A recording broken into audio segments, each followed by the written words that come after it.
তোমাকে একটা হাসির চুটকুলে শোনাবো। হ্যাঁ শোনাও। বলো তো, একটা প্লেনে করে 220টা ইট নিয়ে যাইতেছে, ওখান থেকে যদি একটা ইট পড়ে যায় তাহলে কয়টা থাকবে? 219টা। বাহ, তুমি তো সেই চালাক। আচ্ছা, এইবার বলো তো, একটা গন্ডারকে একটা ফ্রিজের মধ্যে কেমন করে ঢুকাবা? ধুর, এটা কোনোদিন সম্ভব নাকি? আরে পাগলি, কেন সম্ভব না? একটা বড় ফ্রিজ নিবা, দরজা খুলবা, গন্ডারকে ভিতরে ঢুকাবা, দরজা লাগাই দিবা।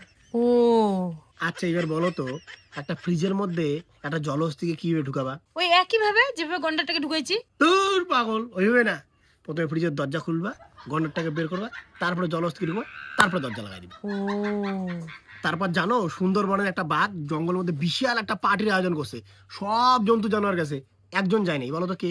গন্ডার। হ্যাঁ, গন্ডার কেন যায় নাই? যে জলহস্তি ওই যে ফ্রিজের মধ্যে আটকা আছে। ও ঠিক তো।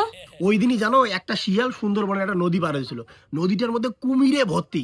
তাও কেন বলতো শিয়ালটা কোনো কুমির খায় নাই? কেন? কারণ সব কুমির তো ওই পার্টিতে গেছে। ও হ্যাঁ হ্যাঁ হ্যাঁ। কিন্তু অর্ধেক নদী পার হওয়ার পরে ওই শিয়ালটা মারা গেছে। বলো তো কেন? জলে ডুবে গেছে, সাঁতার পায় না ওর জন্য। আরে না, ওই যে প্লেন থেকে একটা ইট পড়ছিল, ওইটা ওর মাথার মধ্যে পড়ে গেছিল।